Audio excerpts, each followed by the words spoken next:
Hey, Charles, how's it going? Good. Good morning. Good morning. Thanks for having me. It's good that nobody has any idea what time of the day we start or what day of the week it is. We just record and everybody listens to it thinking it's probably that day that they listen to it, and that's when we did it. Weekends. It could be weekends as well, too. And I was saying off mic as we were just getting a little bit of coffee and you getting tea, I like having the Finished Carpenters on the show. Thank you. Because you guys are highly skilled and for the most part, slightly secretive. Because I want to start the show just by saying I think the younger generation of Finished Carpenter thinks that if they buy the best tools, they become the best carpenter.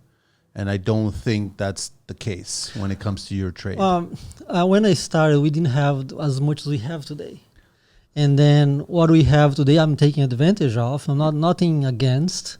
I'm not a type of old school. So if there's a tool or a technology, whatever it is, that is available, I'm taking. Mm-hmm. And if it's working for my business, I'm taking. Because I'm not looking to have hours and hours, off-site, doing codes or managing things or figuring out things. And not this. Or even on-site. Back when I started, the tools were not like this. So then today we have tools to drill doors, to machine doors for handles that we didn't have that time. And then work was like, that needs a lot of talent. Nothing against talent. There's a lot of old school carpenters, Italians, they are retired now. They are pretty good. But then why not use the technology? 100%. So then, But then what is the technology also? If you don't have the talent to use, if you don't have the acknowledgement to use, it's not only unboxing and then, let's use it. No, you have to know. And then a lot of things on my work, I don't tell everybody because or either I found out through the years, it took me 22 years to find out, or it's like on the go. It's always like this. Every project is a project. And then I always tell my two carpenters, so this is the plan. When the plan changes, we adapt. 100%. Can be like just like this. You can't. Right? Can be. And you can't just be relying all the time on the training wheels. No. Right? They're there. You have them, but you can't always just rely on it.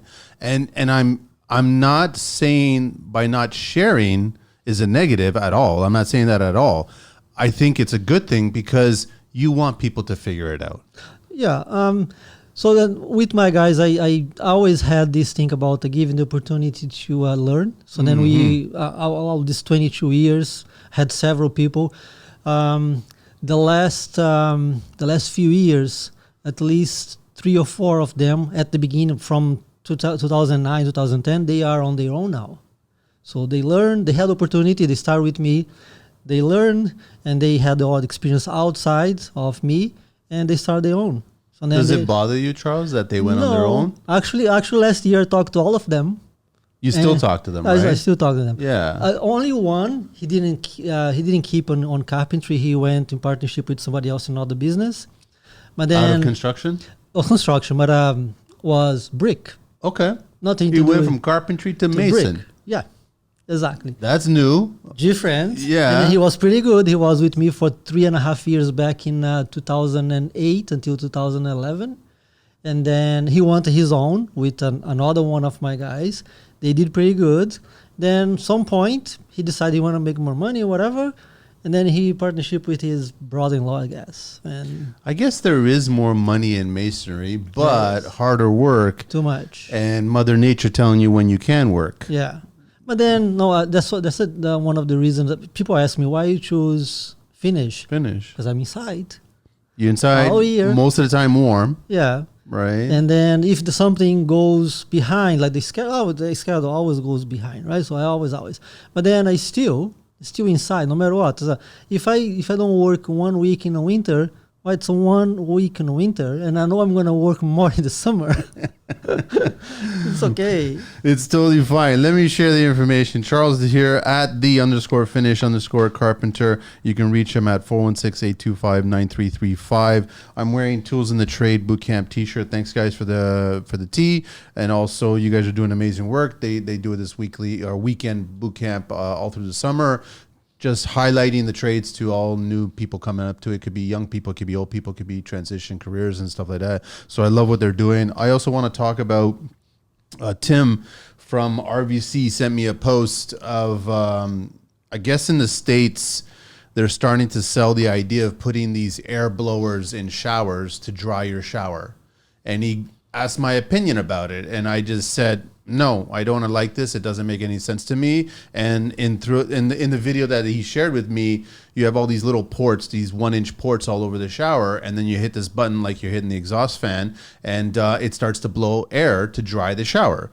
And I'm like, okay, nobody's talking about the cost. There's a motor, and then you got to run all these lines to get to it. There's a main PVC or ABS line that branches off with these other rubber lines. And then also nobody talks about the cost of the tile work that has to go around each of these ports. So you got to drill a hole. And I'm like, I'm guessing maybe $2,000 for this unit. And then I started thinking, what's the point of this? Because even if you have a couple and they share a shower, that it's going to take an hour or two with this unit to dry the shower, or it's going to take maybe 6 or 7 hours to just dry naturally, right? So a couple wakes up in the morning, they're both going to get in the shower within an hour or two. So the second person's still going to get into a wet shower regardless how you look at it. And their thought process is, oh, you need to dry it faster so then you won't form mold. And I'm like, you're not going to form mold if you build the shower correctly at all. It's designed to be wet and then dry and then wet and then dry. So I didn't agree with it. I left it. And then I found what I really found funny is in their promotional video, all the plates on the receptacles or on the fan buttons, on the timers and everything like that, they were all screwed plates. And I'm thinking, you want to spend $2,000 or plus, I'm guessing, on the amount of it, but now you're using screwed plates. Like, nobody uses screwed plates these days in job sites. Everybody's all using screwless plates, right? Mm-hmm. So I just thought it was kind of funny, but I just said to him, yeah, I'm not interested in going down that path. I don't think it's a good idea. I think it's a novelty, and some people would want it in their luxury bathrooms, but it doesn't work for me. So I just wanted to share that. But now we're going to get into wood. I want to talk all about wood, right? So even off mic, we were just talking. You were DeWalt or no? You weren't DeWalt. I was DeWalt. You was DeWalt. What is it in Brazil? Well, now there's DeWalt. As far as I know, there's Who's also the number one in Brazil? I think would be DeWalt. DeWalt. Yeah, they have a little bit of Makita, like very old models, like totally different than we have here. So and not cordless. They are not on to cordless. Everything's powered. Yeah. Why are they not cordless? I don't know. I think it's that the cost of importing to Brazil it's very high. Very high. So if here we pay, let's say, $30 for something imported from US, there is like 3-4 times more. So it's just ridiculous. And then plus the currency is ridiculous. It's insane. So when I go, my money worth 4 times more. So that's good. It's pretty good. Can't complain. But you set up here and now you're going back there, and so that's why you have the dollars, and it's exactly. But if you're just from there and you're working, it's challenging, right? It is. There is a high level of poor and rich, very high. So and then a lot of people are going well, but not majority. It's not. Never been. Well, the majority of the country, you correct me if I'm wrong, but the majority of the country is still classed as third world, right? Still. Right. And unfortunately, we it's a funny thing. We have a president who was in prison for corruption. I remember reading. It's like in the States now. No, the guy is being accused for it's almost a rite of passage, huh? Corruption, but he's running. You need to be corrupt, get caught, go threatening to jail, and then become a leader. Yeah. So hopefully Camila is going to make it. There's all kinds of interesting things. But when did you move from there to here? It was 2002. Okay. Yeah. So then got right into construction. No. It was I came and then I started studying. So then I came with the idea I'm going to study language. I was studying English before, but then I came. I'm going to study English. I took an year. 2003 I started looking for work, and then I tried several things, like from drywall, framing. Oh, you tried all the trades, except the other, like plumbing and electrical. I tried the hard ones. Framing in March was snowing. Rain. Right? Yeah. Snow or rain, depending on, Exactly. So and then one day I got this call from this guy, and he was a finished carpenter. I remember my first job was Harborfront, the two buildings round, right in front of Harborfront. Weston. Is in the Weston Hotel or something like that? No, there's a two condos. Right in front of Harborfront. Oh, the condos. Yeah, okay, I know exactly where you're talking about. Right in front of Harborfront. So that was my first place to work. And what floor? I don't know. It was a high floor. I don't remember. It was about a week that we worked there, and then went to low rise, and then I started working with other people. So I remember I was afraid of miter saw. Yeah, I was afraid of miter saw. I told him, no, I'm not doing this. I'm doing this. Let me give my time, etc., etc. And then today he's like, I remember this, and then today for me is like, no, why? Right? So what did he get you to do if you weren't chopping? I was cutting baseboard. Oh, you're okay. I started cutting baseboard, making $8 an hour. The classic Toronto step bevel. Was flat back then. It was flat stock back then. Then when I moved to low rise, I worked for these two brothers, and we working for 12 hours, 7 to 7 every day, and it was hourly all day or daily. Daily Rate. No, that 12 hours a day, and then was 8 hours per hour. Oh, $8 per hour. $8 per hour. Yeah, $8 per hour. Wow. And then I was cutting baseboard all day, main floor, second floor, on the floor. Didn't have any no table, nothing. Was no stand, no collapsible stand, nothing. I don't think it was any in the market back then. No, 2003. No, right. So and then would today have been sawhorses, and you would have put a plank. Yeah, and maybe. put it on there. Sawhorses always been, but then was like my knees were like too much pain. I always had this fear of seeing miter saws or table saws on the floor, especially table saws. When you see job site table saws and you see them on the floor and the blades open, I just always had this fear of like, that's like someone could just trip. Yeah, exactly. Someone could just trip and it could be on or off. Even if it's off, you could be tripping. And if you put your hand out, you hit the blade. One thing I take care on my jobs is I never let cables or hoses. Hoses I eliminated in December. I got all battery. So then my cables is still, so at least for my table saw, I don't put anything in front on the path that we go into the table saw. So I go around the miter saw, around everybody, but not on the path. Right. So then 2 years ago, I was in a job site in Mississauga, and then this inspector show up. And I had ministry labor? Yeah. Okay. And then we had a lot of cables coming out of the garage and hoses and going inside the house. It was a big house. But then he said, no. This is a tripping hazard. So then I agree. I didn't have any others. And then we had to tuck around, etc. But then there was a lot of people, so then things got messy. So then I took my time to find out which berry nail gun I was going to get, and getting Metabo, which is lighter, faster than everybody else. Battery. Yeah, faster and lighter. So then I was surprised. Is this Metabo? Hitachi. After Hitachi bought it, right? Yeah. No, actually, after Metabo. No, Metabo bought Hitachi. Yeah, exactly. So basically, it's an Hitachi gun. MTB. Yeah. Okay, and it's a good gun. Very good. So then I've been using since December. My berries are 4 amps, and then I have 3 amps or 4 amps, and I have one which is a little bit more. You do both 16 and 18 gauge on the battery? I had the 16. Okay. But it's a monster. The thing is a monster. But no. I went back and then asked them. I went to Hitachi and then asked, give me a 18. I don't want this. Give me 18. Right? It's too powerful, the 16? No, it's too big. It's too big. Too big. Bigger than a typical 16? No, maybe yes at the back. Okay. But then it was to put on the belt. It was it's too much. Too heavy. Yeah, too heavy. So then I can get away with 18. It's fine. So then I got 2 and then 123, and it's going well. Right. So then I still have the other ones. So and I still have the compressors just in case anything goes wrong. Yeah, hanging on to it just for now. Yeah. But would the battery last all day? Last 3 days I was alone. A battery? Last all day. I changed one berry a day and a half. Wow. Doing about $13. And about $13 and 2, 4, 6, about 8 windows. Not bad. That's pretty good, actually. That's very, very good. Exactly. But if you have a carpenter who likes to put nails, and it's different.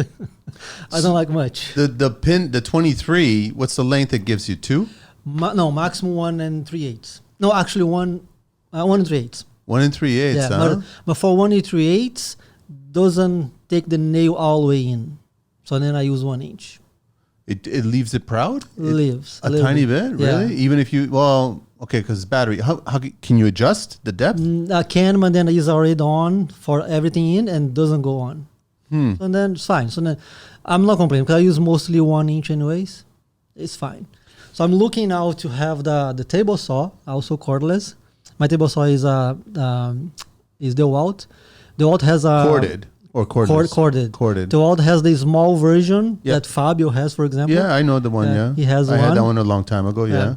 So and then, but the big one they didn't make yet. I know Metabo has one. I saw the kitchen people Same selling. job site size, like a little tiny one. Big, like the big one. Okay.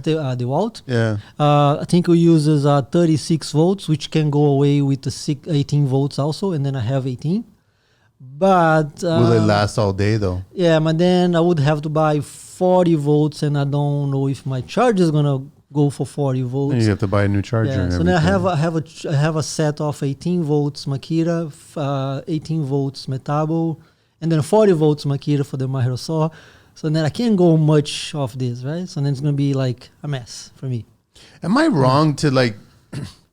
I've never seen any manufacturer of battery operated tools pride themselves on talking about battery maintenance and longevity of battery. Nobody ever talks about that. Nobody said, yeah. Because the thing is, you use it, and correct me if I'm wrong, but if you're constantly recharging a battery when it's not fully depleted, it actually damages the battery. But then if I also saw a video a long time ago, was about if you leave the battery to go all the way, and then the battery is not going to recharge again. It won't catch it again. Yeah, it won't catch it. I've heard that same thing as well too. But then when you have one light, the 1 bar light. That's when you should charge it. Exactly. So then the Makita Microsoft, for example, when it gets 1 bar, just I can see that's not turning the blade as should be, right? Do you remember the cars back in the 70s and 80s? They used to have the gimmick where the door was left open. They have a voice and it said your car door is ajar. This is in America. They used to do that. I think that's what they need to bring now for the battery. So when you get down to the one light, they're like, a voice should come out in the battery and just say, time to charge the battery. If the battery In different languages too. Could be like Portuguese, Italian, Croatian, everybody, right? It goes through a whole gambit. It goes through all of them, and then until one trade understands, okay, now I know what he said. Yeah, English exactly. would be the last. Yeah. Well, also, I think I'm not sure about the tools batteries, but the cell phones are by cycle, right? So if you charge a cell phone is 50%, that's one cycle. If you charge 100%, it's another cycle. So then there's like 1,000 cycles. And the cycles reduce over time. Exactly. So I still using a BlackBerry. Nobody believes me. I still use a BlackBerry. And I changed this berry back in November last year. And it's now not going well anymore. What year is that one? This is 2021. I like the keyboard. That's the reason why. Exactly. That's the only reason. BlackBerry's still around, which is good. It was kind of funny. I was having a meeting with a friend of mine. I was going to his house, and I started talking to him about I miss flip phones. And then he pulls up the armrest and he pulls out a flip phone. He goes, I bought it on Amazon, a flip phone. And sometimes I take my SIM card out and I use the flip phone when I want to disconnect from all the smart features, where I don't want people to automatically send me stuff. It forces me not to text. It forces me to make a phone call and talk to people. So he goes, I like the disconnecting. And I go, how much was a flip phone? He goes, $80. And I'm Fido is still selling on the website. That's not a bad way to. I mean, I wouldn't mind having a flip phone and pulling it out and everybody stare at you like, what's going on? I'm gonna give it to my kids.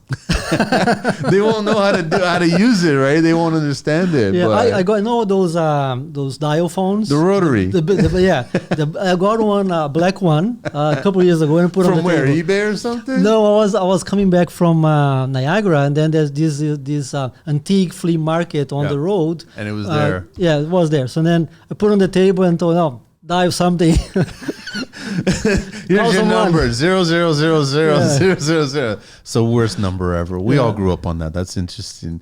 But yeah, so glue.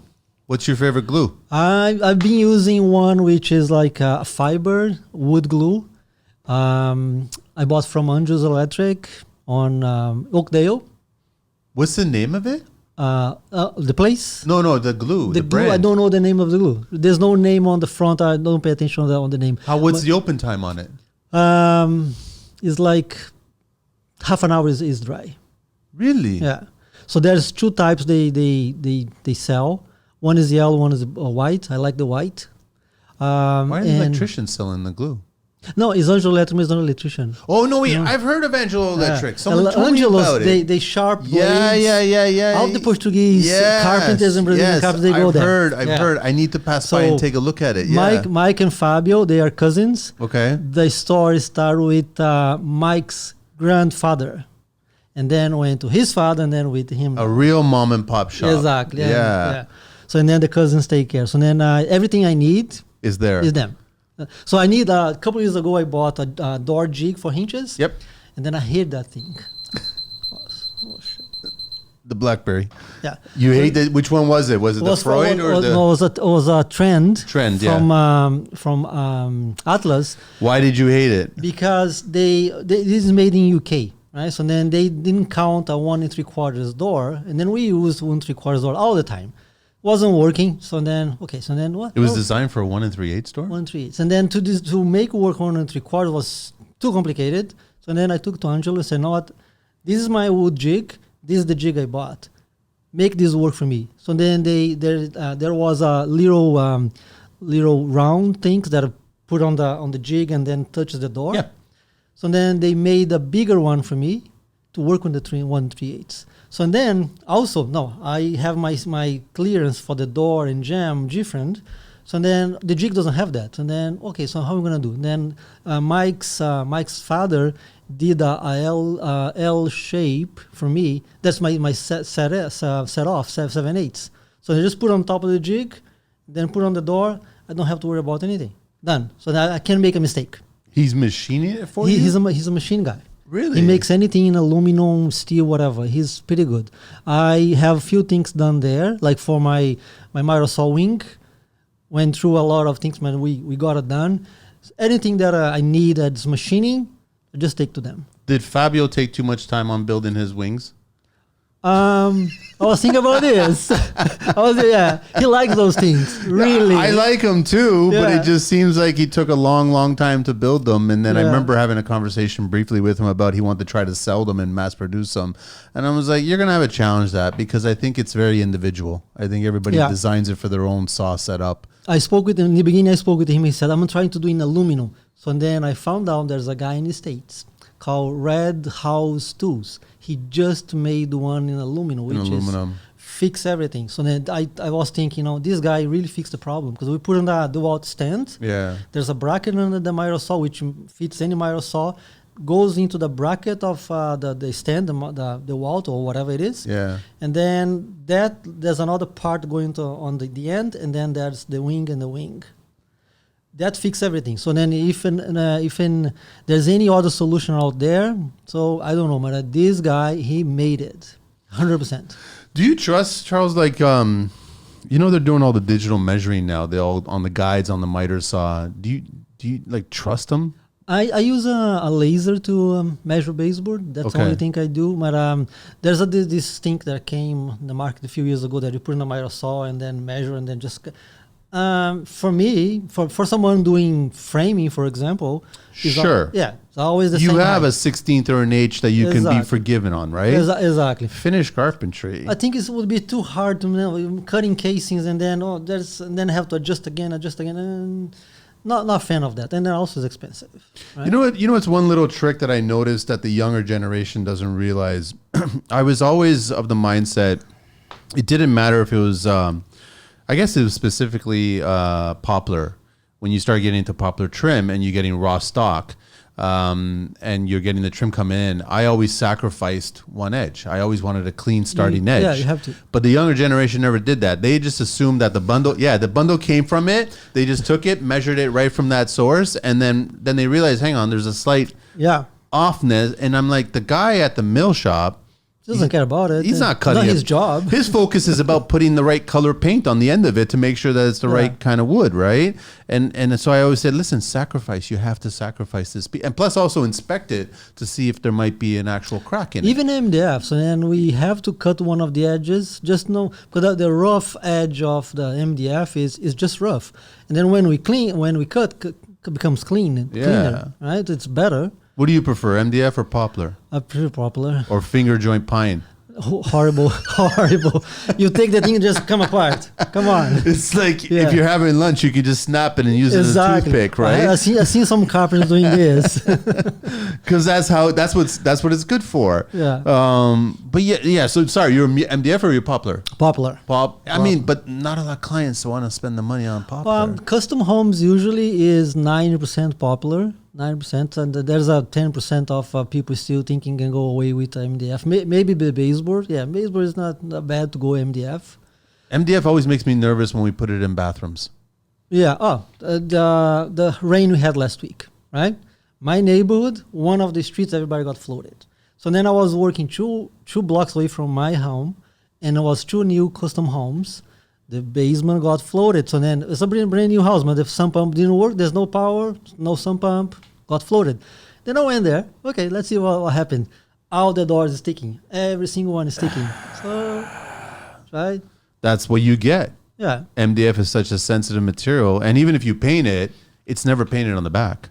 No, and then also it doesn't matter which paint. If even there's a moisture type of paint, that doesn't work. And you can't start using the exterior grade MDF. My moldings are not done by that, right? No, so casings or you can't, right, at that point. So it's like poplar, you can get away with it and it'll still survive. Even if it gets a little bit of wet, it'll still survive. My poplar kinds of swallow also. It does, but not to the extreme of the sponge from MDF. I put an MDF outside a couple of years ago, and then I left for a year. So the 3/4 became 1.5. I've seen that before. I had a framer teach me. He was like, when we were looking at building code and there was a house being built, there's always another house being built on the same street, right? So you always compare. Everyone comes in and you look at it as you're holding your coffee and you're looking at it, right? And then we noticed that they were sheathing the exterior with 1/4-inch OSB. Wow. That was code at the time. Wow. So then I remember the framer telling me, Ziggy, and I always try to get him on the show. He was telling me, don't worry, a few days of rain, that'll become 1/2 inch, no problem. Yeah, that's right. And it's true. It will become 1/2 inch. It's going to expand. So that's what, you save some money, but what are you saving really? Well, like at the end. I've been seeing people trying to save money with my work saving on the labor, right? So, for example, or challenging your prices, or is both things are worse. But then I seen people. I got messages, emails, and then say, "No, this carpenter walked away. This guy walked away." And then I go to take a look and then take pictures. And my pictures are so nice because it shows all the gaps I can put on my finger. That bad, huh? Yeah. So and I seen baseboard casings on the floor that I can put on my finger off the floor, and doors not working, or the strike plate. Instead being routed properly was a teeth? Not a router, was a teeth. I went to a house a few weeks ago. The carpenter did 2 doors, installed 2 doors. The hinges were open with his teeth. Guaranteed. Really? No router, no chisel, because it was horrible. And the owner Did he have a blindfold on when he was doing it? It wasn't a carpenter. It wasn't, okay. There's a lot of people say, I can do it. I was selling one of my, I had a Makita nail gun, and then don't use anymore, don't like anymore. Sold to a guy, and then I asked him, are you a carpenter? Yeah, I do a few things. There you go. Anybody can be a carpenter. But then acknowledgement, like I took 22 years to be where I am, to know things, and then I'm still learning. There are things that my guys do and say, oh, okay, that's a bad idea. I didn't think about 20 years, didn't think about this. How young are your guys? One is my age. Okay. A little bit, 48. Okay. Another one is 33, something like this. Okay, so they get it. They understand it. They get it, yeah. But it takes time. I think depends how the job goes. Like I have friends that went to work with somebody and then come back complaining, saying, "No, my boss doesn't let me to do anything." So then I let people. I kind of push to do. I push because I can't do anything. What, he just wanted him to sweep or something? You want to pick it's up like offcuts? You nail casing, you nail baseboard. You nail casing, you nail baseboard. I'm not going to teach you how to install a door. Well, door is the most main thing in a house. Close and open, has to close and open properly. Open the hinges, install the handles, everything, right? So then I push my people because I cannot do everything. If I want to do everything, I work alone. That's it, right? So then I want the people to work, and then they are there to give me profit, of course. No, you're running a business. Yeah, exactly. Right, so like everybody else, like if you have a Tim Hortons, the people are working, they're going to give you profit. The owner is not going to go and serve coffee, right? So then I push people to learn and give the opportunity to learn. So there are people in the past, they didn't have any talent, and then that's it. So then 1 day, 2 days a week, don't have a talent, can't help. But there are guys, they are pretty good. So I remember one, he now is in drywall contractor, but he He was doing years of finish? No, he when he moved here, he went to work with me, and then maybe a month on, and then I taught him how to install doors and windows, etc. And then I had one guy back then was with me for a while, and then he was very lazy, and then he trimmed a window very bad, extremely bad. And then when you say bad, what do you mean? Joints, miters, or everything. So then I got this other guy a month in, and so I told him, "No, remove everything and redo it," and he did 100%. But he didn't want to stay. He want to make more money. Like a month, I can't give him. I have to be fair with everybody. So and then he went to partnership with someone drywall, and then became a drywall contractor.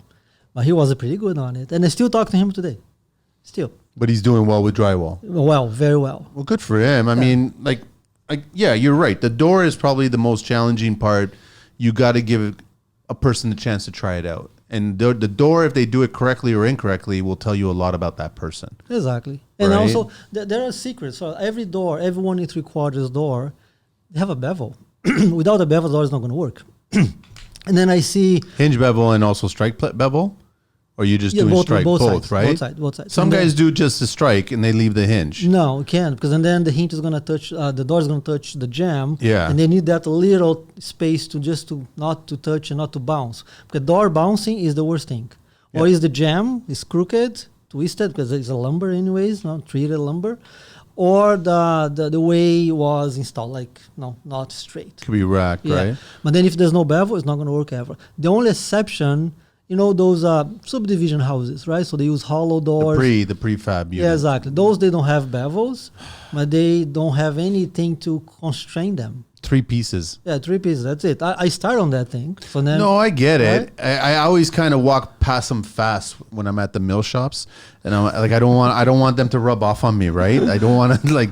I see them loading up. I see them being stacked. I see them being wrapped on pallets, and they're going off to job sites. I see the reason why we need them. I get Production. I totally see it. They're good to start, but I think that when it comes to finished carpentry, I think there's it's like a university. You have to start at the bottom and get the basics, and then you got to get doors and work doors and perfect doors. Then you got to possibly do a double door and try to make that work. Yeah. And then eventually at some point you are going to come across pocket door land. You know what? I met carpenters through these years that they don't know what a pre-hang is. They think the pre-hang is the one Home Depot sell.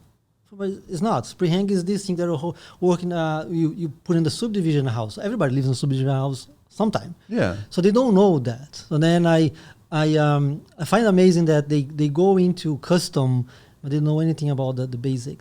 So the basic, which is a pre-hang thing. Back my time, I used to install a pre-hang in 5 minutes. So then one time I met this Portuguese From guy. a rough frame, door finish, you're swinging it in. 5 minutes with the door stop, etc. So 5 minutes. Then I met this Portuguese guy. He would beat me. I was putting the frames ahead of him, and he was able to catch me less than 5 minutes. What the heck? Holy cow. So fast. That's the only guy who was faster than me back then. But then when I started, this worked as a base because I started in 2003. Back in 2006, I started custom. So then in 3 years, I had to live with this, right? And then it was a good thing to learn. It's a good education. Exactly. So then guys that I teach, for example, and work with me 3 years, 4 years, whatever, they don't know anything about subdivision. They don't know how to do those doors. And then I remember back in 2021, I had these 2 guys, and they'd never seen pre-hang. So then I got one small house to do, and then, okay, let's work on this pre-hang. And then I taught them, I just stepped back and then do this, level the doors here and there, and then they did. They learned. You're talking about double doors. Is the worst nightmare for everybody, because especially the guys they start. Starts with the framers. Yeah, exactly, and then also flooring, and then the walls, and it's everything, right? So then my actual guy he had the problem with the double doors that I used to tell him in the beginning. What was the problem? He would either get the top or the bottom, not line up. No, he would spend like 3 hours in a double door. Okay. Yeah. So now leave the double door for last. I'm gonna do it. There was one time I went away, and then I had a house with 2 bedrooms or 3 bedrooms with double doors, and I told him, leave for last. I'm not gonna be here. Leave for last. Do everything else, and I don't want to know how you did. Mm-hmm. And he did with 8-foot doors, right? and the openings were tight. Man, okay, he did it. But then double doors, you have to cool. So like when I go in front of double door, I just relax. Very You have to slow. prepare yourself. Slow. Like there is this guy in Tennessee, inside carpentry or inside carpentry. Okay. Lewis, his name is Okay. Lewis, and he said one time, when you get into something, you have to focus. You have to get your mind on it. So then, I used to do this more without realizing. When I heard him saying, so then yeah, he's completely right. He works alone or with one guy, and he does all the big houses in Tennessee there. So then it's true. So when I get to something, if something happens on site, like a material delivery or a lot of people, and then it's a mess, and then messes with everybody, minds, and I have to do something, I have to cool myself and then take a deep breath, because if I make a mistake, it's gonna be worse to fix. Yeah, to fix it. Yeah, if I drill a handle in the wrong spot, I can't fix it. I can't. Right? You get one shot to get it bang on Exactly. perfect, so you might as well take your time. But the handles are only 2 ways, 2 3/4 or 2 3/8. Yeah. If I make 2 inches, I'm screwed. Yeah. Right? So then there are things on my job that I really have to step back and just calm, and then, okay. Like the last 4 days I was working alone was so nice. Me, myself, and chocolate. Chocolate is my dog.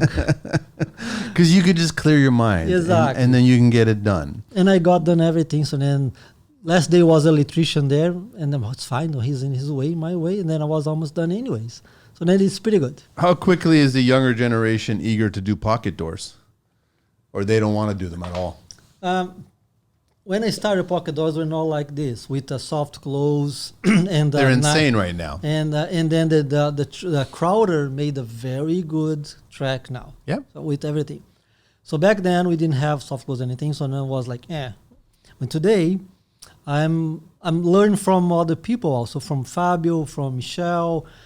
The way they're doing is pretty good with the split jams, and then the spacer, and then the other brackets to hold the split jam, which back in the day we didn't have that. No. Right? It's all So new technology, I would say, in the last 6 or 7 years. somebody created. Yeah. So they then- made it a lot easier to make it bang on perfect, right? Exactly. Yeah.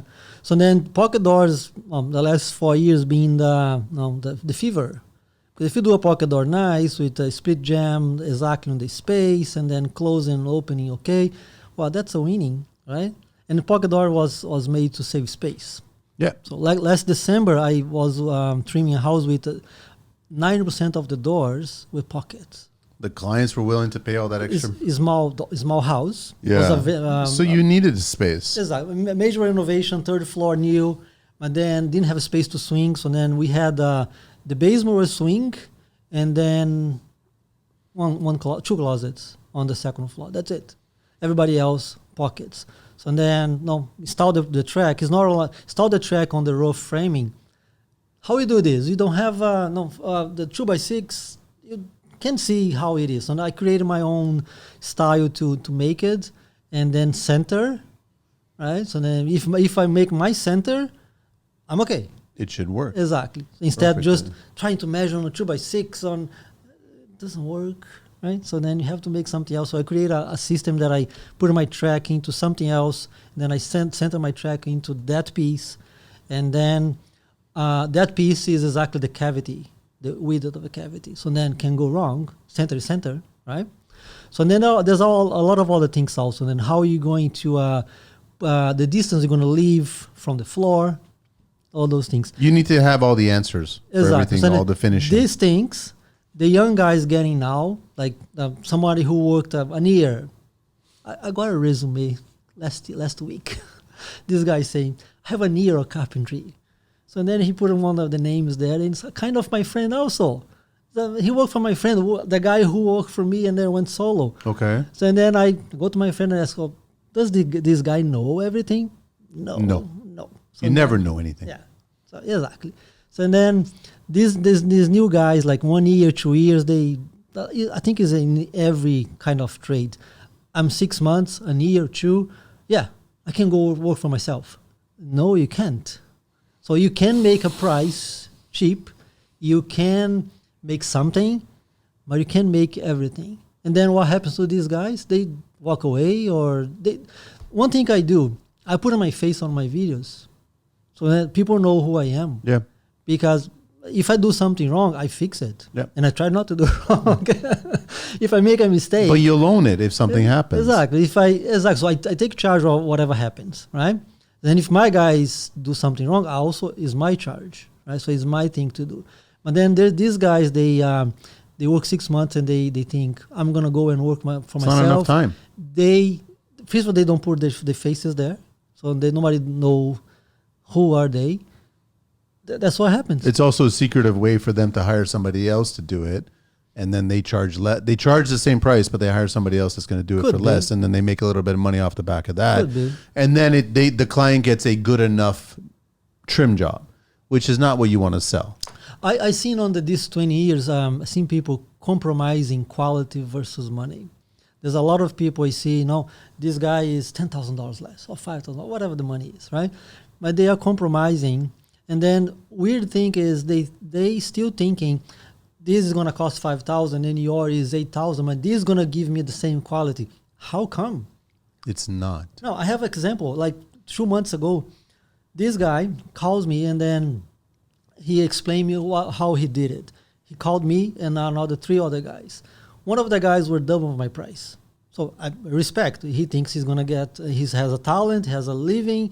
Nothing wrong to get double. There's no question that this price is incorrect. Yeah, there's no question. But the other 2 guys below me, which was half of my price, one of them asked the owner, how you want me to do this? How the owner wants you to do this, so you have to know how to do. Because the trim work that this owner wanted was the continuous review casing baseboard. So then you don't know how to do this? And the other guy said, no, we start with It's a continuous picture frame. Mitering, exactly. You need to understand. It's called jack miter. Yeah. Right? So this guy didn't know how to do. And the other guy said, we're going to start with the baseboard. How? You start with the doors, and then you find your spot for the baseboard. Baseboard was one height, and the casing was a different width? Exactly. Was I think was 5.5 the baseboard. So it's a step miter, right? And you're right. You have to start with the door and then the base. Exactly. So then even in a normal thing, so you can predict where the casing is going to be, because we do a hinge on site and jam on site, and then the door can go left and go right, can whatever, right? So it depends on that. No shoe mold on that one either, probably. No shoe molding. Yeah, it was nice. And it was pretty nice. But how bad was the floor? The floor was good? House was like 70 years old, and how do I know that? Spikes on the baseboard. And then I Google when the nail gun was invented. So I remember seeing that on your post. Yeah. Yeah. Was that time 50s, that I found 1950s, the pneumatic nailer. Exactly. Yeah. So and then I found out that everybody below that or before that was then before the nail gun and the miter saw, right? It was spikes. Yeah. I always, if I find them, I keep them. Oh. I have the old spikes, right? Some projects that I've worked on. It's just because I can't imagine the trades working this way and doing this, but that's how they did Imagine it. the small pieces. Yeah. How they do small pieces, right? So then I don't know if back then was small nails, but even the spikes, how we install doors doing spikes, and then it was plaster also, right? So then it was also wasn't it the mastic for the filler? Uh-huh. It was that other pliable putty. That's what they used to use to fill the nail holes, right?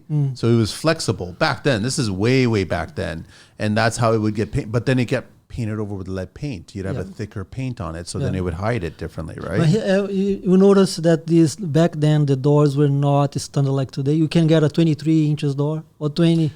Something like the this. doors were made on site. Yeah. Like they were fabricated. Like you've also done? Yeah, you've made doors from scratch. No, doors on site never made.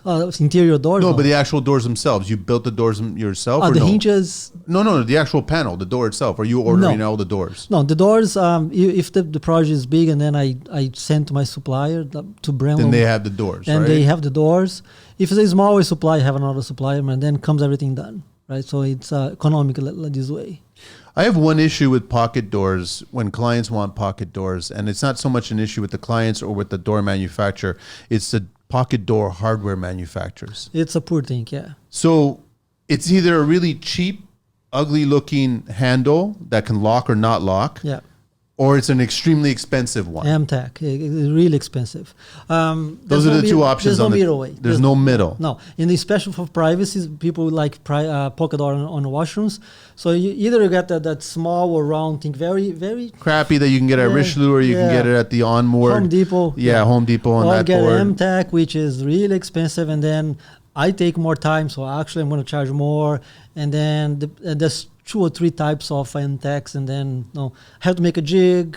Blah blah blah. So this is a thing. There's no solution. Unfortunately, there's no solution. You want a pocket door, the client. Yeah. You're gonna end up paying a lot of money for the hardware. So a door itself is about $400. Yeah. Plus the installation, plus the hardware, plus the track, plus the installation of the track. So then it comes to $1,000 easily, easy. So then people putting pocket doors on the house, they have to understand. It's going to cost me money. Versus a regular swing door, you're probably at $500 at the max to get that door. Exactly. So even at $1,000, I think you're a little bit less, but it's more than twice the price. Yeah, a little bit more. Depending on the MTech, yes. Yeah. Then there's 2 or 3 models and models MTech. They vary price, but they are about $400 or more. I can't stand the clients when they start jumping onto the train about. They want the door painted one color and they want the trim painted another color, and then it's a series of pocket doors. I just had a project like this.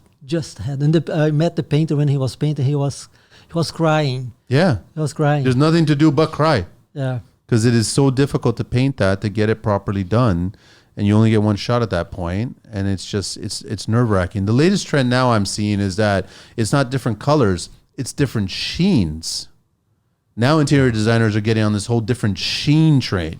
So I want the ceiling to be flat. I want the crown molding to be satin. I want the walls to be eggshell. And you're like going, all same color, but I want different sheens because when the natural daylight comes in here, it looks like different colors. Well, yeah, but then there's a cost for it. There's a cost. So if you want that, sure. But now you're like pimping my ride. You're doing custom painting in a booth now is what you're doing. Yeah. Which is very difficult to do. And then you have to get the right painter. Like this project that I just left, the painters are good. Pretty good. Very good. But then imagine they get a painter who doesn't spray. But there are painters, they don't spray. Some clients like brush strokes. It's like I don't understand. That's not me. That's horrible. I don't understand. I like factory finish. I want the trim at the end of it to almost look like it came out of the same place where the cabinetry came from. When I see a painter spray my work and then goes nice, wow, that's nice. I can put on my Instagram, take pictures close. Nobody's going to see any problem. When it's brush, I have to step back, put filters like this. You ever, I worked with a painter and I've worked with him a few times, and he got in my face because I was doing a few of the pieces of the trim work. And I'm not a trim guy like you guys, right? I know a thing or two and I can handle myself on my own speed. Okay, I'm not Superman fast, but then he came along and he was like, listen, do you want to tone down on the nails? Just kind of reduce the nails a little bit. And when he said that to me, you can only imagine what I want to do, right? And I did it. I just, and he just walked away from me. And I was like, don't ever ask me to put less nails, okay? Because that's just going to make me put more nails. On my beginners, I worked for this guy. On subdivision was like my first year. And then I remember he put in a piece of baseball like this. He was the crew leader.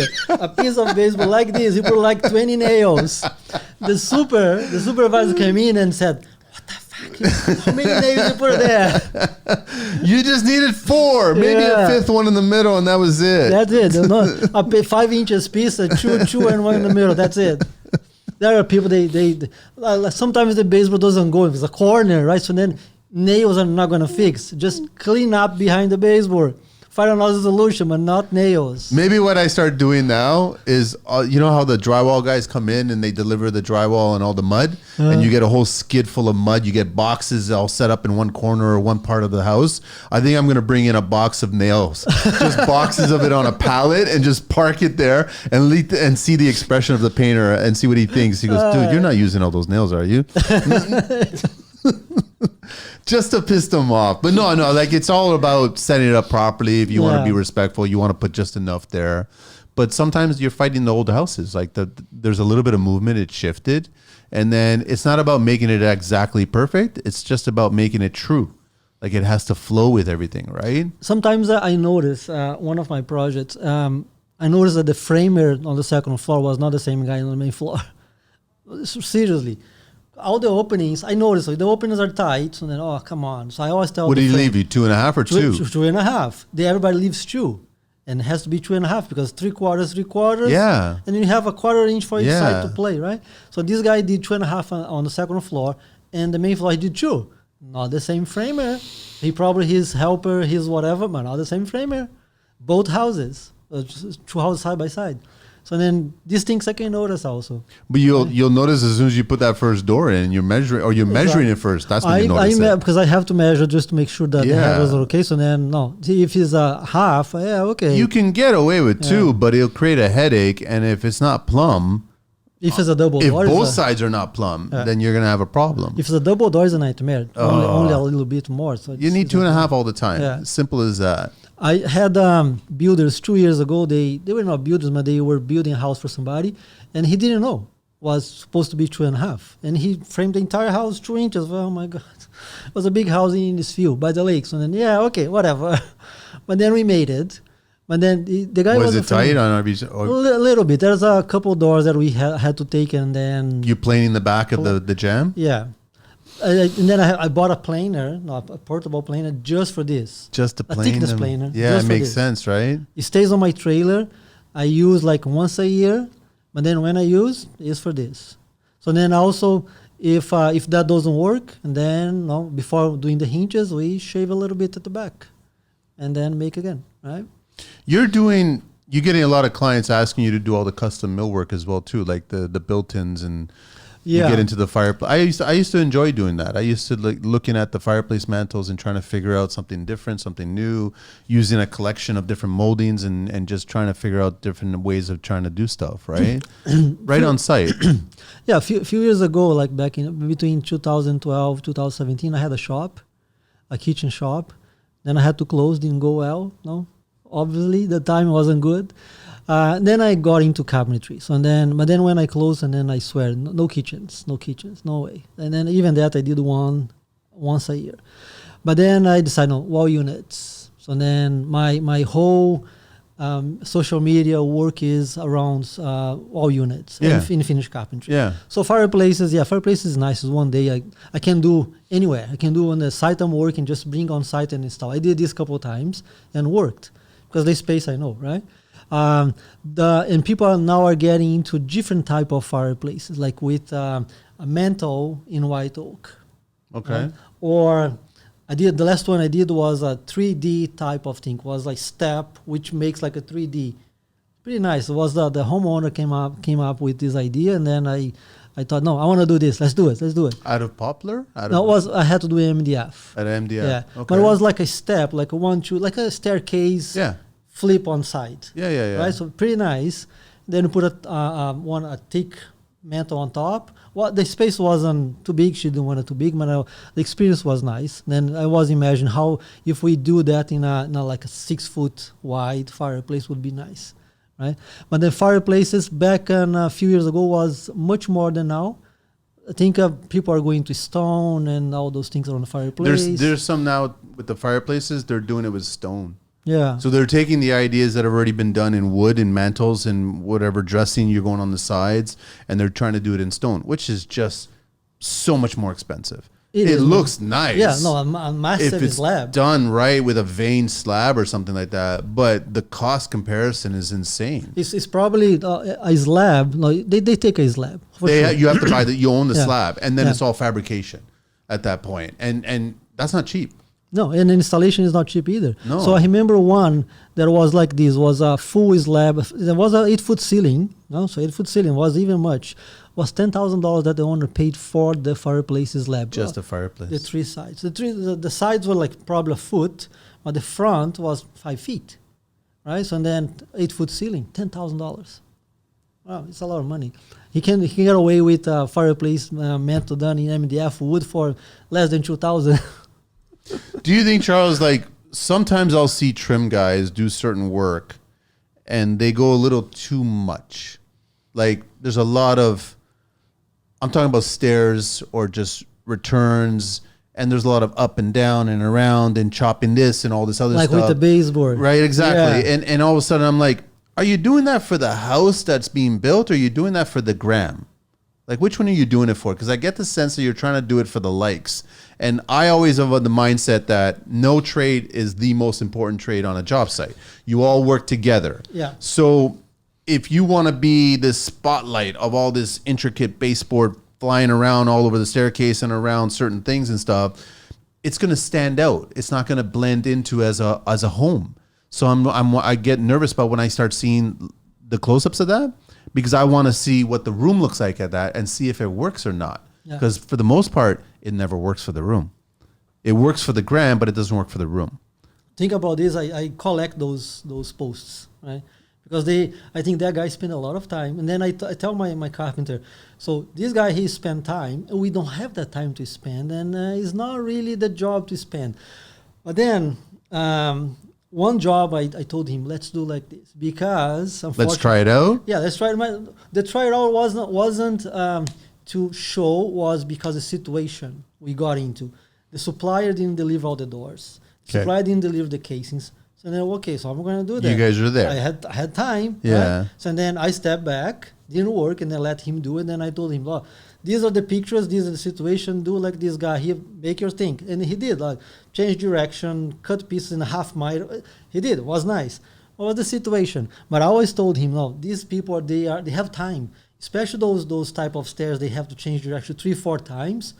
So either they are doing for the likes, and I agree. So then it's going to be 1,000 and 1,000 of likes. But then are they doing this for every time? They should do that, put the post, but put a dollar value attached to it. Yeah, that's another thing. So if this took you 10 hours to do, and it's just this one corner, and then charge your rate. So whatever, if you're a 2-person team, you're charging $150 an hour, let's say, and that's your going rate. So now you basically just cost the client there almost $2,000 for that one little detail. Exactly. Would the client pay that all the time? Maybe 9 times out of 10, nope. No, they will not pay that. There are projects that you make money enough. A carpenter is making money enough, and there are projects that we are not making money enough. So to do that, and there are projects that, you know what, this is too much, and then we don't have the time, we don't have the money allocated for this. Yeah, it's what it is. But then there are things in the stairs. Like I like to have the baseboard going along the stringer and then the landing. I like that. Keep on carrying it all throughout. But then when it comes to the shoe molding going along, also I avoid, because and then kind of gets too busy, and then the shoe molding it's like 1.5. So you terminate the shoe mold at the start, at the landing, or the top or the bottom of the staircase. Yeah. But you carry the base on the staircase. Yeah. Because I agree with you that the stringer, adding the base makes the stringer finished. Yeah. Right? But if you add a shoe mold there, it breaks the stringer from the base now. And it depends on the width of the stringer. Yes. So it kind of eats the whole if you have space or not. Yeah. Yeah. So like these days, I'm not a huge fan of shoe mold, but your house has to be good. And you can't be scribing every baseboard, right? If the floor is not that bad, not really bad, like if the house is, let's say, a new house, a new home, right? Then the scribing would be okay. But I got one couple of years ago that was a renovation by Danforth area. We had to scribe everything. We charged for, the contract was okay, but it was a lot of a back and forth because the floor starts one way, ends another way. So then when they do renovations, they don't do a new subfloor on the second floor, on the main floor. For the most part, they don't. Yeah. So the third floor, yes, but then, so it's still, still. So then, and you got to factor that in. So running a business, you have to still factor all this in. Yeah. If there was an unlimited budget and you had all your tools there and you got a whole finishing crew there, sure, we could do everything. One thing always happens when we have windows that we have to do the jam extension. Yeah. So I never find anywhere any window installer is going to get all the 4 corners 100% the same distance to the face of the drywall. They're concerned about making it uniform on the exterior. But then it should technically, I would say the interior trumps the exterior. Exactly. So then it's never 4 corners equal. Never, never, ever. So then we scribe. We scribe like cabinet scribing. Yeah. And then we can take 4 hours in a window. We can. So then I have to account for that. So then if you have a project is every single window, like I just priced one big job, which every single window, about 41 windows, is with the jam extension. All scribed? No, I don't know. It's gonna be scribed. You haven't done it yet. Okay. Yeah, but it's a new build, and hopefully the framing is okay. Hopefully it is. I never liked jam extensions coming from the window. I think the jam extensions belong to the trim. They should handle it, right? But most window manufacturers will offer that sail to be a part of the sail of the window. I've never seen a window manufacturer getting like a really deep jam. Not if it's an extreme deep one, they won't. Yeah. But the problem I have is that for the most part, they use finger joint pine. Yeah. And I can't stand that. And it's just like if you paint it, you can see it. I can still see painted finger joint pine against poplar. And some of them they have a groove in between. Yeah. They like the joint. Yeah. Joint with the original one to the old one on the factory, and then becomes one deeper one, right? I saw this in one of the projects. So they came with the windows pretty nice, but then it was joined and there was a line there. So yeah, so it's what it is, right? How do you feel about all the new?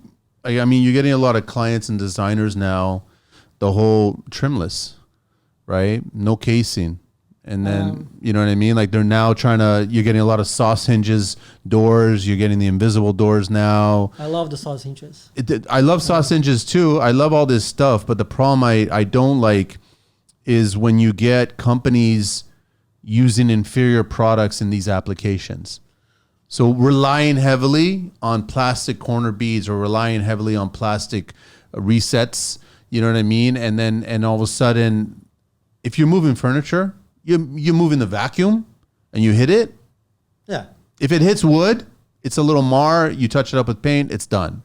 But if it's all drywall based, it's going to be painful to fix. So this thing about the trimless, it's a modern houses, right? So then is the look is nice. Can say different. It's very nice. And the baseboard, when there's baseboard, is under the drywall. Doors have to be sauce hinges. Yeah. Which I love them. I really don't have opinion about being trimless. It's less work for me, which means less profit, which means the owner is going to figure out how much I'm charging per door, which is not ideal. But is it really less work for you? Because sauce hinges and installing those doors are more challenging. No, yeah. The saws itself is more work and then had to have investment. So I remember seeing a guy on Instagram last year. He did the saws hinges machining with a drill, and was all the radius was all bad. And he put on Instagram like, "Oh, this is a professional." What? So then I bought my jig from California.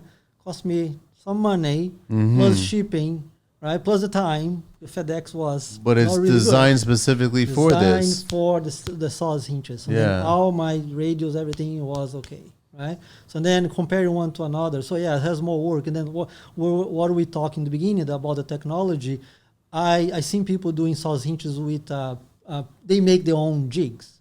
So yeah, how are we going to find the radius, right? So in the wood jig, how are we going to do this? I am in favor, and I became a jig guy. Yeah. If I need something and I need a jig, and the jig is going to be better, I go for it. I don't care. Because I know my final product is going to be the clean line with the router. Instead of trying to do with the wood. Nothing against the people doing with wood, because I started like this also now with the regular hinges. But then if we have this thing about you have someone able to do a jig for you, so like the one in California or Michelle from Mahogany Carpenter is doing in 3D. Like last year I bought like probably 50 jigs from him. Because I had this project with every single thing was different. So then he was fed up of me. But we made it. But that's how you look at it. You look at a job coming up. You look at what their details are all about. Exactly. And then you look at, okay, well, do we have the right tools that we need to make this happen? If not, what tools do we need? Exactly. And then you assess it. Okay, is that just going to be stupid expensive, or can we do an alternative version of that and then still work it, and then we figure out the hourly at that point? Pocket door is always expensive. Saws hinge is going to be always expensive, plus the hardware, right? So if it's a trimless, so then they probably going to use some hardware which is like inset flush with the door, not the regular one. Something is different. Like had a project last year in Aurora, and every single piece of hardware came from Portugal. Every single one. So I don't have a jig for this. Did they order more than they needed just in case? No. But then there's one hardware they ordered from India. It's pretty nice. half round each side to make a half circle. Okay. And then was two double doors, French doors. Okay. And then both sides having the same half circle in brass, solid brass, beautiful, $5,000 each. I believe it. From India. So then I never thought India would make those types, right? So and then everything else came from Portugal, all the mortise. So then and this is not a American standard. So then I have to get all the jigs for. So and then I didn't have any sample with me. So then even worse. And I have to rely in manuals. So then and I had to price thinking about this because I had to do the jigs. I had to spend my time studying the thing. There are also barn doors and all the types of tracks that were completely different. So then when I have to spend time with the jigs or learning something, I have to account for that. Because like I put a post today on my Instagram says, my price is based on my talent, not on your budget. Yep. Because I have to learn something 100%. that I don't know and then you want, and then I have to spend my time. And then I spend my time on site. I don't spend my time at home figuring out things because I don't have my tools at home, right? Even if I have my trailer, so I'm not taking everything and start spending my free time to learn something. No, I'm going to do outside. I think a lot of these younger Finnish carpenter people are too focused on just looking the part instead of being the part. You know what I mean? A lot of people, when I learned this, when people say, don't worry, my friend. Don't worry, my friend is a trouble. It's trouble. If anyone ever says that? Yeah, I've seen this a lot of times. Don't worry, my friend, it's trouble. For me, it's if anybody says, don't worry, you could trust me. I was like... Also. The things that I never said, don't worry, my friend, and trust me. You can trust me. I was like, you don't need to tell me that. If you tell me that, then I guess what? I don't trust you. Because you know what? Everybody can make... I can make mistakes. I have done mistakes. How you fix them. Yeah, I fix them. And then I can assess things in one way. And then when I go to do it, it's another way. So I'm human. I can... No, when I have 5 minutes, half an hour with a meeting with a builder, I can't see everything. I'm not able to see everything. My appointments with a Calendly says 30 minutes, and then we keep it 30 minutes. If I have to spend an hour, I spend an hour, but I still am not able to see. Even if you spend the whole day looking at the house, I'm not able to see everything. So then, no, if we assess one, then my contract says that if we assess things, and then we can change things once we assess better. So it's a normal thing. See, I don't think clients understand. They'll go to places like Brenlo and you've got, the sample room and they'll just keep on looking at the samples, 6-inch piece of trim or whatever it is. And then they'll have the conversation with the designer, architect, whoever it is. And then their friends and they'll go, yeah, I love this profile. I love this profile. But I don't think they realize that when that material arrives on site, it's just lengths of it. Right. And now a big wall, a person like you has to take these lengths and shape it into this, which for the most part involves a top and 2 sides. Sometimes it's top and bottom and 2 sides. Yeah. And they have to shape it and put it all together. And there's a lot of custom, like Finnish carpentry is 100% custom carpentry. It is. They take a casing and a back bend. They are separate. So then who's going to put it back? Put it together. It's me, right? I have to put. Then I spend time doing this, and I just don't nail one to another. We have to use glue. Then so you don't do this on the go. We make a setup to make the back bend, do the casing, leave some off. Then have to go through the house, see where it's tight. Yeah, things are tight. So then people don't realize that they go and buy the material, Brenlo or whoever it is, and then they're gonna get in lengths. And then another thing of getting lengths is space. I always tell people, so I need space. Oh yeah, on site. The tools and the material. Yeah. They don't realize the material. I can't leave it outside with a tarp. Exactly. And I cannot leave in the garage and then you put it inside. No, in the garage. No. I always bring that material in, let it climatize to the house. It's important to climatize to the house. It's like a hardwood floor. Yeah. It's wood. But they don't realize all of these things. They just look at the profile and they're just sold on whatever that profile is. Other thing nobody realizes, everybody that leaves the door, stand right. You don't leave the door stand right for a week. It'll flat. It'll bend. Exactly, put it flat. You're always flat. Right? So then the other project was doing 2 houses side by side. One house I knew was going to take a few weeks to get there. So then when they delivered, put a flat. And then I don't have any problems. But if they leave a day or 2, it's not a problem. So you're going to get it, hinge, and then hang. It's fine, right? People don't realize what is involved behind things that I have to do. now, for example, I email everybody asking, have switches, plugs, outlets through the house. They are not connected to the same breaker because I still have a table saw. I still have something. 15 amp. Yeah. I know. Because they get one outlet. So I'm going to do one outlet. So my vacuum and my table saw is 15 amp each.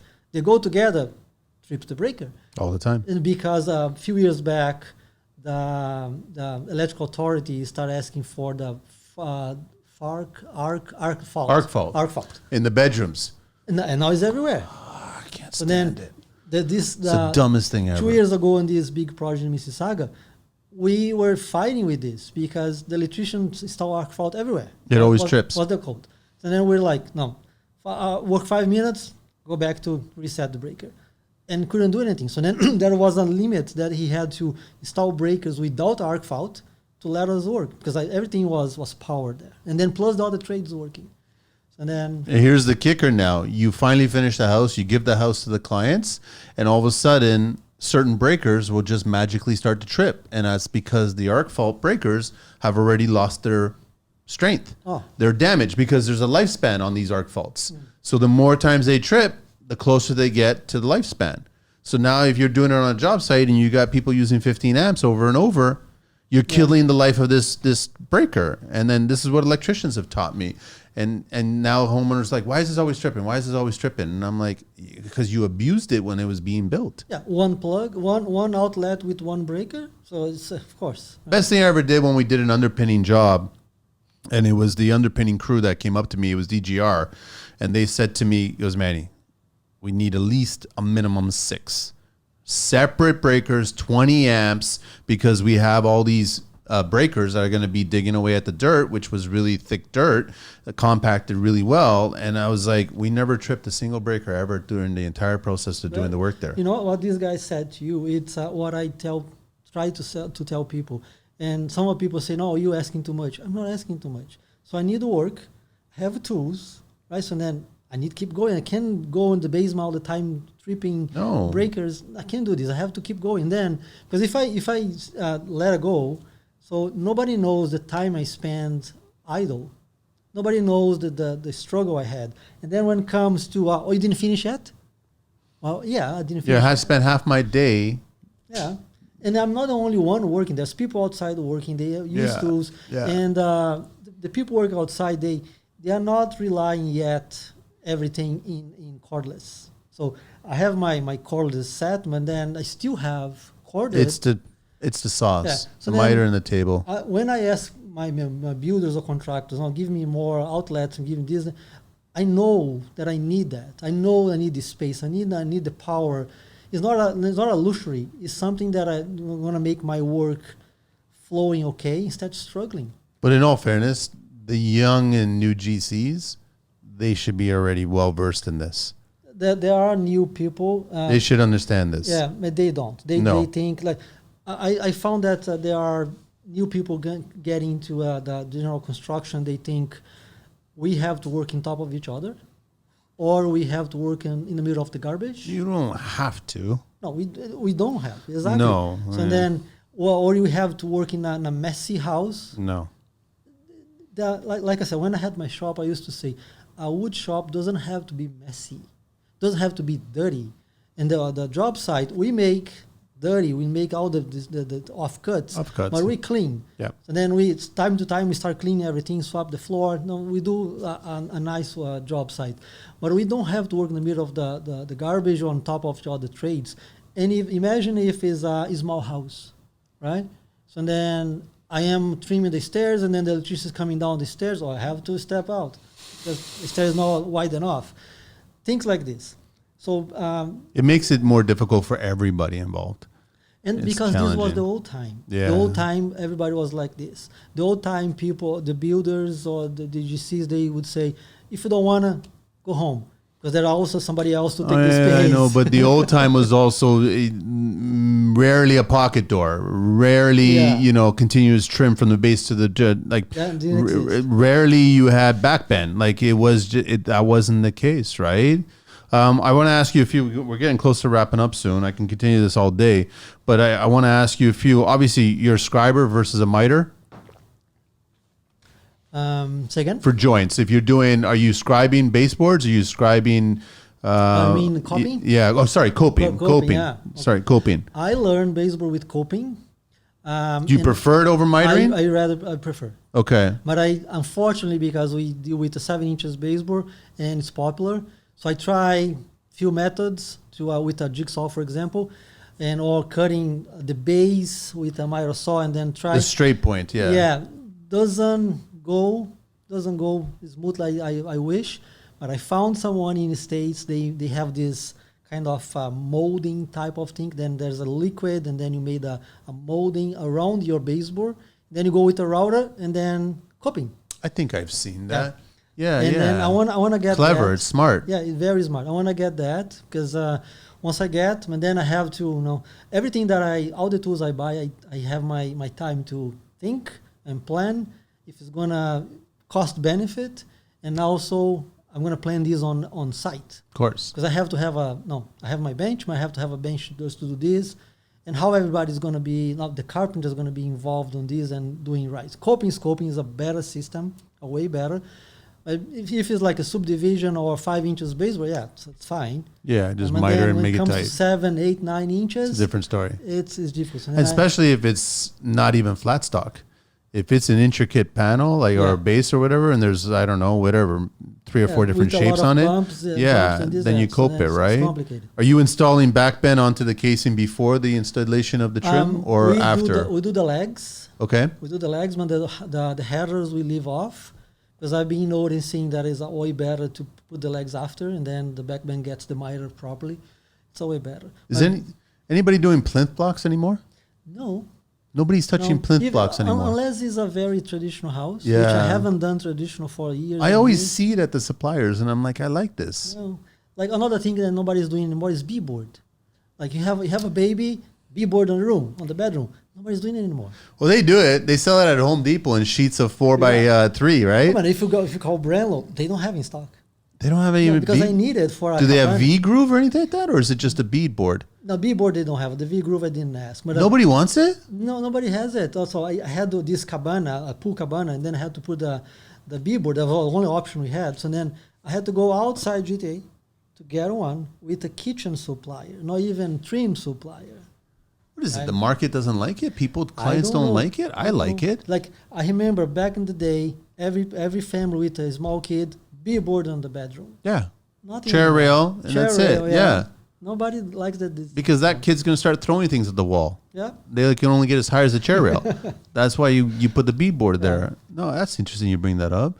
But I guess right now, most of the ceiling treatments, they're not being done out of wood. They're being done out of plaster or foam. Yeah, there's there's a new product, a new molding. It's like a styrofoam molding type of thing. Yeah. Looks real, looks nice. Yeah. And I don't know if it's cheaper. I don't know what the cost for this. But then it looks a lot better than because it's very smooth, and then once it's painted, it gets a lot better. And then also they come in different shapes. Yeah, yeah. It makes it's a marriage of the two worlds, right? Yeah. So if it's done well, it looks great, and it totally passes. I believe even it. Beams, I seen beams. They're doing it like as well. Wood, yeah, and they're doing styrofoam. A lot cheaper, a lot easier. One of the nervous things that I ever saw on a job site was from a Finnish carpenter where they were putting a coffered ceiling up, and they were just spray gluing blocks to the face of the drywall to anchor the beams. You have to have a framing before. Right? So I didn't like it. One thing, a couple years ago, I was doing this house in Georgetown. Mm-hmm. And then was frame staged, and then I told the builders, you have to make this, you have to make the backups for me, because after the drywall, I don't see anything. So then we planned between the pot lights, he made the backup, and then we're okay. So I think my approach would be do the backup before the drywall, and then we know where they are, and then we don't have to do anything, and then it's fine. You got to anchor to structure. Exactly. So then the beam's still up, right? Because I can see that way of doing it. You're going to see cracks in the paintwork. I guarantee you. Because you're only adhering to the face of the drywall. Face of the drywall is just to stop a fire for 20 minutes. That's what the face of the drywall is designed for. So I'm not a fan of it, but I was just shocked to see that's the way they did it. And I didn't like it. So I left it alone. The other thing with building code never applies to you guys other than Fireplaces. fireplaces amount, the wood, combustible materials has to be away from an open source or what have you. But these days, nobody's allowed to put a wood burning stove or a wood burning fireplace in a new house or new construction. And then there's rules on gas as well. And then our current government is trying to get rid of all that stuff and make everybody watch a TV instead of a fireplace, right? Yeah. So they want electric and things like that. But I definitely think that hinges, I think it should be building code where they're all ball bearing. Should. No more. Ball bearings are the best one. Yeah. I just think that should be code.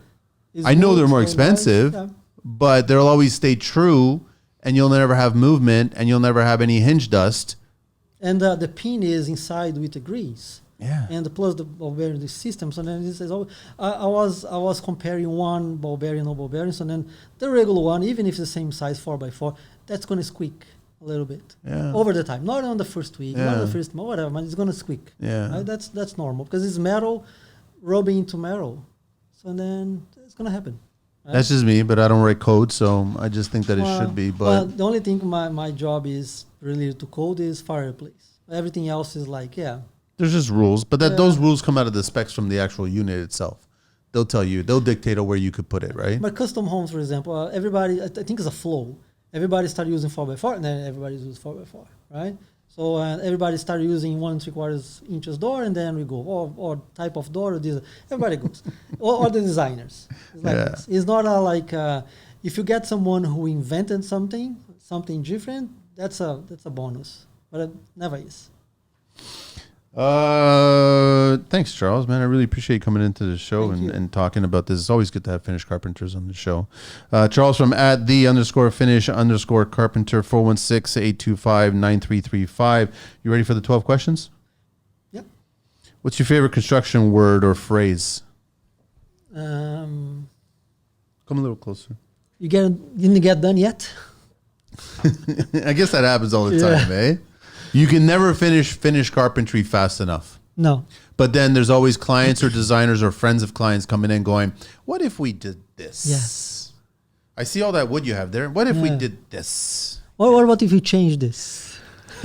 What's your least favorite tool? Sawzall.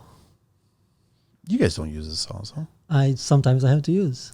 Like the opening. I hate that. True. What do you miss from your childhood? The friends. What construction sound do you love? Cordless drill. I like my drill. That's why I like my drill. Drill driver or the impact drill? The drill driver. Or the drill driver. What's your favorite beverage? I'm into tea now. I was just in Turkey, so I had a bunch of black tea. I was constantly drinking black tea. It was good.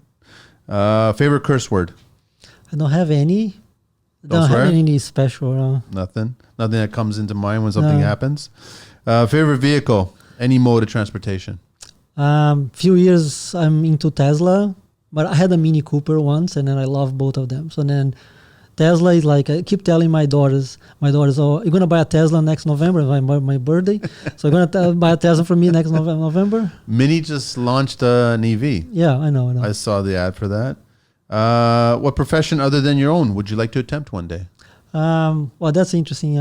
When I got here in 2002, I thought, no, I want to be a paramedic. And but then life took me the other way, and become this. But it's fine. But if I had to go back, I would do it. We had Mike Huber on this show from Huberwood, and he was a paramedic for many years, and then he became a carpenter. And that was an interesting show. It was an interesting story, right? So he had his reasons why he left being a paramedic. He paid his dues. It's a tough job. It's a very tough one, right? Yeah. What profession would you not like to do? Window cleaning outside, because I'm afraid of heights. Yeah, I'm not. And the little saddle, the little chair or whatever, and you swing along. So when we have to do ceilings, which is above 8 feet, I send them. I don't go. So I just stay down. Even if you don't get like steps and like get a 3-step and put planks on it, or no? No, steps on plank. No way. I don't go up on more than 7 foot. My small step ladder is about 7 feet. I don't go up more than that. So you're just a step up from an electrician. Electricians always have that famous 4-foot ladder. That's all they carry. Last question. If heaven exists, what would you like to hear God say when you arrive at those pearly gates? Welcome.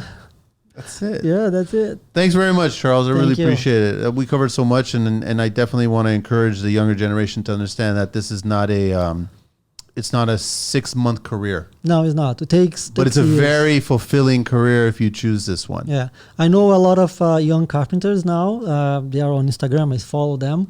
They are pretty good, so they learn the trade. That's the way to do. It's not 6 months, not a year, because there's a lot of secrets. There's a lot of situations, and I think depends how who is teaching you. Yeah. If it's a guy who really wants you to go further, you're gonna learn a lot. Yeah. But no, depends on the situation.